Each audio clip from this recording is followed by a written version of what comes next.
হ্যাঁ হাসান ভাই কোন তো কোন কিসে আপনার এদের সাথে কি হয়েছে বলেন। এই যে একটু লাইন বেঁধেছে। হ্যাঁ বলেন। হ্যাঁ আসেন জলদি আসেন কথা বলেন। হ্যাঁ জলদি কথা বলেন। এদের সাথে হ্যাঁ একদল আইবে একদল যাইবো। আচ্ছা রাস্তা বন্ধ করে দিই। হ্যালো ভিউয়ার্স, এই দুইটা মেয়ে মাদ্রাসা ছাত্রী কোন ক্লাসে পড়ে? হেফজখানা। এই হেফজখানা কত পারা শেষ করেছে? এই হেফজখানা পুরো হাফেজা হয়ে গেছে আলহামদুলিল্লাহ, 30 পারা হাফেজ। হ্যালো ভিউয়ার্স, আমার সাথে দেখা যাচ্ছে জি এই মেয়েটা 30 পারা হাফেজ হয়ে গেছে। আরে 7 না 8 পারা 7 না 8 পারা 10 পারা চলে হাফেজা হইছে। এর লোক আছে। আপনার নাম কি? আসসালামু আলাইকুম। আপনার নাম কি? আরব। হ্যাঁ আরব, ভালো আছেন? আচ্ছা আলহামদুলিল্লাহ আমিও ভালো আছি। আপনাদের নামগুলা তো অনেক সুন্দর সুন্দর, হাসান, আরব। আচ্ছা এদের সাথে সমস্যাটা কি? ভালো লাগে? আচ্ছা ধন্যবাদ। এটা তো ভালো লাগাটা এটা খারাপ জিনিস না, হতেই পারে। আমরা অনেক জনকে ভালো লাগে। আমার ওস্তাদকে ভালোবাসি, মাকে ভালোবাসি, শ্বশুরকে ভালোবাসি, দাদা দাদিকে ভালোবাসি, নানা নানি, খালাখালি সবাইকে আমরা ভালোবাসতে পারি। তবে সেই মানুষগুলাকে কি আমরা কষ্ট দিতে পারি? তাহলে যে আপনি কষ্ট দেন হাসান ভাই? ভাল লাগে থাকেন ঠিক আছে, কষ্ট পায় কেন? পড়ালেখা নষ্ট হয় কেন? পরিবারের খোঁজ দূর করেন কেন? হ্যাঁ এতদিন মানে 3-4 দিন আমরা মাদ্রাসা ওখান থেকে বাইরে রাখছিলাম। ও এর সরে রাখছে, আপনারা ক্ষতি করেন দেখা, এই জন্য আমি এখন রাখছি। হ্যাঁ লুকে রাখছে, মাদ্রাসা থেকে অন্য লুকে রাখছে। হ্যাঁ আরব ভাই আপনার বলেন, আপনি কি এর ভালোবাসেন? হ্যাঁ তখন আপনাদের সাথে আমি কি আচরণ করতে পারি বলেন? আপনাদের নাম মুসলমান, আমি আপনাদের কয়েকটা কোরআন আয়াত আগে বলি যে আপনারা আর আমরা যে দুই বা সবাই আমরা এক। আল্লাহ নিজে বলছেন ইন্নামাল মুসলিমুনা ইখওয়াতুন ফাসলিহু বাইনা আখাইকুম ওয়াত্তাকুল্লাহ। যত মুসলমান পৃথিবীতে হিন্দু এই কি জানি কয় মুসলমান মানুষ এবং মুসলমান জিন সবাই আমরা ভাই বোন, সবাই আমরা ভাই বোন।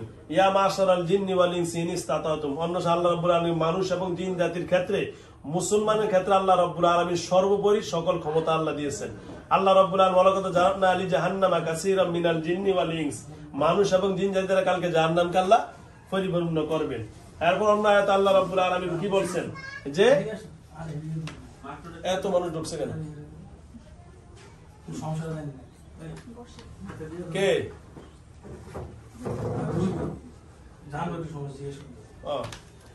আচ্ছা এই হলো একটা। আর একটা হলো আল্লাহ রাব্বুল আলামিন বললেন কি যে আমি মানুষ এবং জিন জাতিকে আমার ইবাদত করার জন্য সৃষ্টি করছি। তাহলে আপনি কি নামাজ পড়েন? হ্যাঁ আপনি নামাজ পড়েন? আচ্ছা আল্লাহর কোন কোরআন হাদিসে আছে এই যে আমাদের মানব জাতিকে আপনাদের ধর্মে বা কোরআন হাদিসে আছে? কোরআন তো আপনারও যেটা আমারও সেটা না, অন্যটা তো না, কষ্ট দেওয়া আছে আছে কোথাও? কথা বলেন। তাহলে আপনি যে কষ্ট দেন, এই যে আরব ভাই যে কষ্ট দেয়, এটা কোন হাদিসে আছে, কোন কোরআনে আছে বলেন? কথা বলেন না আমার সাথে। আচ্ছা আপনারা আরো সাথীরা যদি আপনাকে আগুনে জাপ দিতে, আমি এখন আগুন আনবো, আপনি আগুনের মধ্যে জাপ দিবেন? তাহলে আপনি এটা তো ভালোই বোঝেন, ঠিক আছে না? আপনার আরো সাথীরা বলতেছে আপনারা আইসা কষ্ট দিতেছেন। আপনি একজন মুসলমান, আপনার নাম হাসান, ওনার নাম আরব, তাহলে ওনার নামও সুন্দর। আপনাদের আরো সাথীরা বলছে হে সাথীরা তো আই যদি বলে যে ঠিক আছে তুমি এখন আগুনে জাপ দাও, আপনি আগুনে জাপ দিবেন? তাহলে আপনার সেই জায়গায় জ্ঞান আছে, এখানে জ্ঞান নাই কেন? কথা বলেন। আমি আপনাদের সাথে কোনো খারাপ আচরণ করব না, কারণ আমার বৈশিষ্ট্য যখন কোনো মুসলমান জিন কোনো মানুষকে ধরে আমি তাদেরকে কোরআন দিয়ে বোঝানোর চেষ্টা করি। কারণ আল্লাহ রাব্বুল আলামিন পবিত্র কোরআন বলেন আসসিন কামা আসসালাল্লাহু ইলাইক, তোমরা ভালো উত্তম ব্যবহার করো তাহলে উত্তমটা পাওয়ার আশা করা যাবে। তো আমি আপনাদের সাথে এমন আচরণ করতেছি যেন আমার এই কোরআনের ভালোবাসায় আপনারা ভালো থাকেন, সুন্দরভাবে থাকেন। আপনারা জিন জাতি আছেন, মুমিন মুসলমান জিন, অবশ্যই আপনার মানব জাতির সেবা করবেন। আর এই মেয়েটা 30 পারা হাফেজে কোরআন, ওরা আগে থেকে ধরছে। আপনার নাম হাসান, হযরত আলীর সন্তানের হযরত রাসূল কারীম সাল্লাল্লাহু আলাইহি ওয়াসাল্লাম বলেন, হাসান হোসেন আমার কি একটা কলিজার টুকরা, আমার শরীরের একটা অংশ। যে হাসান হোসেনকে কষ্ট দিল সেজন্য আমি রাসূলের কলিজায় আঘাত দিল। সেই হাসান হোসেন আপনার নাম, তাহলে আপনি কি এই কাজ করতে পারেন? বলেন হাসান ভাই, বলেন, আমার সাথে কথা বলেন না। হ্যাঁ, আর কোনদিন করবেন? আর আপনার যারা আপনার সঙ্গী সাথী আছে সবার কাছে আমার সালাম পৌঁছে দিবেন। আপনার সবার সাথে বলবেন যে আজকে থেকে, এর নাম কি জানি, আয়েশা। আয়েশা। ওরে আল্লাহ, নামও তো আবার একই ফ্যামিলির। আল্লাহ রাসূল সাল্লাল্লাহু আলাইহি ওয়াসাল্লামের স্ত্রী আয়েশা। হ্যাঁ জি।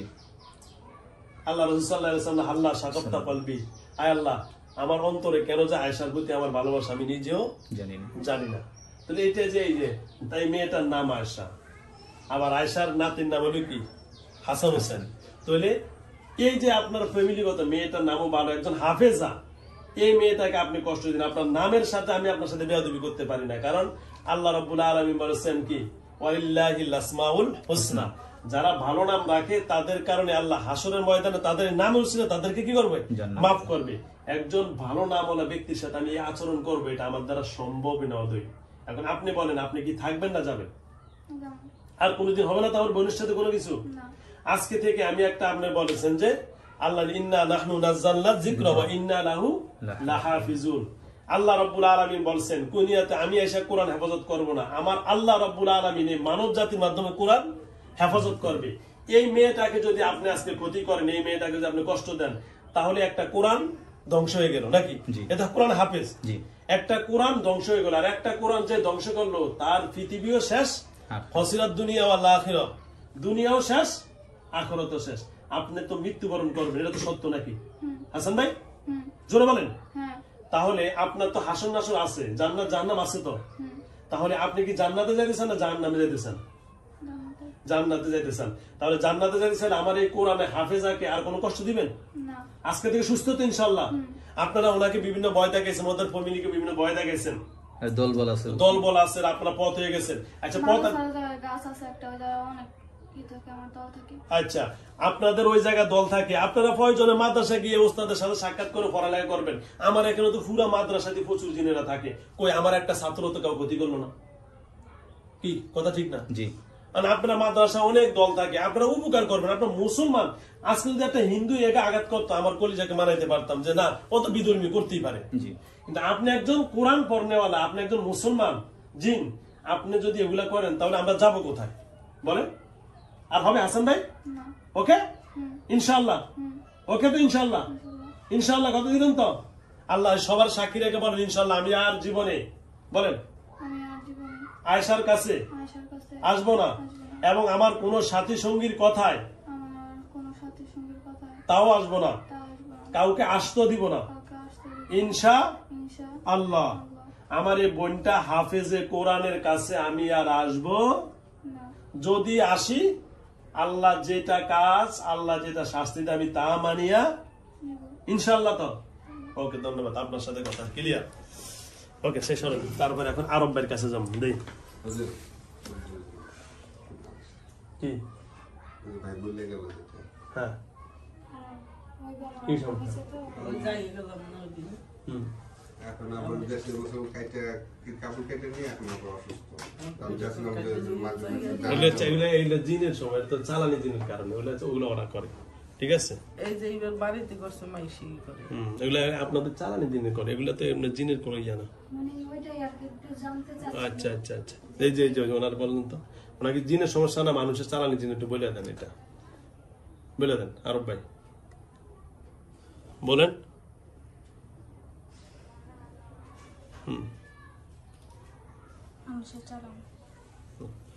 তো আপনার মুখে শুনতে চাইছে, আমিও বলে দিলাম, ঠিক আছে? অসংখ্য ধন্যবাদ। সেটা তো আমি করবো, তো ওরা দিবে না। আসসালামু আলাইকুম ওয়া রাহমাতুল্লাহি ওয়া বারাকাতুহু। হাতে একটা তাবিজ আছে, তাবিজটা দেন তো, এনে রাখেন। আরব ভাই কেমন আছেন? ভালো আছি। জোরে বলেন। ভালো আছি। সকালে কি খানা হয় নাই? খাইছি। খাইছেন? আলহামদুলিল্লাহ। কি খাইলেন সকালে? যা যা খাবার আল্লাহ যা খাওয়াইছে, তাই তো? আচ্ছা আরব ভাই, এই মেয়েটা 10 পারা হাফেজে কোরআন। আল্লাহ রাব্বুল আলামিনের কাছে সবচেয়ে শুকরিয়া যে আল্লাহ রাব্বুল আলামিন নিজে বলেছেন ইন্না নাহনু নাযালনা যিকরা ওয়া ইন্না লাহু লাহাফিজুন। তো একজন হাফেজে কোরআনের সাথে আল্লাহ রাব্বুল আলামিনও খারাপ আচরণ করবেন না। কারণ যার ভিতরে, যার কলিজায়, যার কলবের ভিতরে কোরআন আছে, আল্লাহ তাকে সম্মানের চোখে দেখবেন। পৃথিবীর সকল সৃষ্টিজীব তাকে সম্মানের চোখে দেখেন। ওই গ্লাসটা খুলে দেন, ফোনটা গরম হয়ে গেছে, ওই গ্লাসটা এইটা একটু খুলে দেন, পুরোটা খুলে দেন, গরম হয়ে গেছে। আমি তাহলে সয়া দিইনি। হ্যাঁ কার এরে? আচ্ছা ঠিক আছে। এই যে এদের ফ্যামিলি, এই যে এদের ফ্যামিলি, এদের সাথে কি আরো জিনের সমস্যা আছে? হ্যাঁ, অন্য জিনেরা। আচ্ছা ধন্যবাদ। আচ্ছা আরব ভাই, আপনার নাম তো আরব, ঠিক আছে না? আপনার নাম আরব। আপনার মা বাবা সব বেঁচে আছেন? নাই। আচ্ছা আপনার নাম মুসলমান না? মুসলমান। আপনি নামাজ পড়েন? বয়স কত? 500 বছর। বিয়ে শাদী হচ্ছেন? করেন না কেন? এতদিন আপনি বালক হয়ে গেছেন তো 300 বছর দিয়ে, বিয়ে করবেন না? হ্যাঁ জোরে বলেন, বিয়ে করবেন না? বিয়ে করবেন অবশ্যই। যাক, আল্লাহ বিয়ে করার তৌফিক দান করো। আল্লাহ যেখানে ভালো লাগে সেখানে আপনি করবেন, এতে আমার কোনো আপত্তি নাই। তবে যাও আরব ভাই, আপনি তো আপনার পাশের ভাই কি হাসান ভাইয়ের সাথে কি কি আচরণ করছি, ব্যবহার করছি, আপনি সব শুনছেন, দেখছেন না? এখন আপনি বলেন আমরা কি করতে পারি বলেন। অনেক আলেমের কাছে গেছেন, উনি একজন আলেম, মাদ্রাসার প্রিন্সিপাল, উনি নিজে আসছেন। তো সুতরাং একটা আলেম হাফেজাকে নিয়ে আসছেন, আবার আরেকজন আলেম আসছেন মাদ্রাসার প্রিন্সিপাল। তো সুতরাং আলেম সবাই আমরা এখানে আলেম। এখন আপনি একজন কোরআন জাননেওয়ালা ব্যক্তি, নামাজি ব্যক্তি। এখন আপনি বলেন কি সিদ্ধান্ত হবে বলেন। আর কি আশা লাগবে বলেন, জোরে বলেন। আমার কাছে আসতে পারবো না। ওর কাছে আসতে ভালো লাগে সেটা তো আমি জানি, বুঝলাম, ভালো লাগে। এখন এই ভালো লাগা, এটা কি ভালো কোরআন হাদিসে কোথাও আছে বলেন? জোরে বলেন, বলেন না। কোরআন হাদিসে এরকম মানুষকে, একজন হাফেজে কোরআনকে, মানব জাতিকে কষ্ট দেওয়া কোথাও আছে আরব ভাই? হ্যাঁ জি না। জোরে কথা বলেন না, কোথাও নাই। তাহলে আমরা যা করছি, আপনি যে করছেন, হাসান ভাই করছে, হাসান ভাই ভুল স্বীকার করছে, আপনি যে করতেছেন এটা তো ভালো না। ভালো না। এটা আল্লাহ রাব্বুল আলামিন এর শাস্তি কি দিবেন? জাহান্নাম। কি দিবেন? জাহান্নাম। আপনি কি জান্নাতে যাবেন না জাহান্নামে যাবেন? জান্নাতে। জান্নাতে যাইতে হলে জান্নাতের কাজ করতে হবে কি হবে না? করতে হবে না? কারণ এই মেয়েটা হাফেজা, সে এখন 10 পারা হয়ে গেছে, তাহলে তার সামনে এখনো 20 পারা আছে, তাহলে তার আরো সামনে কিতাবাদি পড়বে। এই মেয়েটা 30 পারা হাফেজ হয়ে গেছে, আয়েশা। আর এর নাম কি? সঞ্জিদা। তাহলে সঞ্জিদা, তাও তার পড়ালেখার জীবন এবং অনেক বয়সে বেশি না, মানে 10 বছর, 10-11 বছর হয়েছে। তো যা হোক, এখন আপনার আরব, সুতরাং আরবের থেকে এই যে ঘুরে আসলাম, বড় হজ করে আসলাম, মাত্র 1 মাস, এখন 27 দিন হয়েছে। ওই জায়গাটা হলো সব কি মরুভূমি আর পাহাড়, কত সুন্দর জায়গা, আমার রসুলের সোনার সেই মদিনা। ওখানে আপনারা যাবেন, সবসময় ইবাদত করবেন। এই মানুষের সাথে থাইকে, একটা মেয়ের সাথে থাইকে আপনার জীবনটা বন্দি করবেন কেন? এটা কি আর হবে? জোরে বলেন, কথা বলেন। হ্যাঁ আরব ভাই কথা বলেন তাড়াতাড়ি, আমার সময় নষ্ট হয়ে যাচ্ছে, কথা বলেন না। এর কাছে কি আর আশা লাগবে নাকি আজকে থেকে বিদায়? কথা বলেন। সুযোগ পেলে আসবে। সুযোগ পাইলে আসবে। কেন? আশা থাকতে ভালো লাগে না। ওরে ছাড়া থাকতে ভালো লাগে না। এর কাছে আসছেন, আসছে কতদিন, কয়দিন হয়েছে আসছেন? কথা বলেন না। হ্যাঁ 2-3 বছর। আচ্ছা 2-3 বছর আগে আপনার জীবন কিভাবে গেছে? তখন ভালো লাগলো কিভাবে? তখন তো 2-3 বছর আগে আপনার যে 500 বছর কাটলেন, তখন 500 বছর আপনি কিভাবে ছিলেন? এর আগে তো দিইনি। এর আগে দেখেন না, তার মানে 500 বছর আগে না দেখে যেভাবে আপনার জীবন যাপন কাটছেন, এই এখনো সেইভাবে আপনি কাটবেন। কথা বলছেন কি বোঝেন নাই আরব ভাই? আমার কথা কি মিথ্যা না সত্য? 500 বছর আপনার হায়াত হয়েছে, তাহলে আপনি মাত্র অনলি 3 বছর, আপনার 2 এখন 3, আচ্ছা 3 বছরই আমরা ধরলাম, ঠিক আছে, আদলটা 3 বছরই ধরলাম। তাহলে 3 বছর বাদ দিয়া বাকি যে আপনার 500 বছর হায়াত পাইছেন, এই ব্যাগটা একটু নিচে নামান, এই ব্যাগটা, হ্যাঁ 3 বছর বাদ দিয়া বাকি যে 500 বছর হায়াত পাইছেন, তখন আপনার জীবন গেছে না? আপনি চলাফেরা করছেন না? তাহলে সেই জীবনটা আপনি বেছে নেন। এই 3 বছরের জীবনটা আপনি বাদ দিতে হবে কি ঠিক আছে আরব ভাই কথা বলছেন আমি আপনার কিন্তু আমার কথা উত্তর দিচ্ছেন না আমি কিন্তু পরবর্তীতে আপনার সাথে বেয়াদবি করতে বাধ্য হব কিন্তু আমি কখনো করি না হাসান ভাইয়ের সাথে আমি কোনো বেয়াদবি করি না হাসান ভাই শুনতে পাচ্ছেন তাহলে আপনার কোনো কষ্ট দেওয়ার লাভ নাই আপনি ইচ্ছা করলে এখন যাইতে পারেন আর কোনো কথা আছে হাসান ভাই তো ঠিক আছে আসসালামু আলাইকুম ওয়া রাহমাতুল্লাহি ওয়া বারাকাতুহু আসতে চলে যান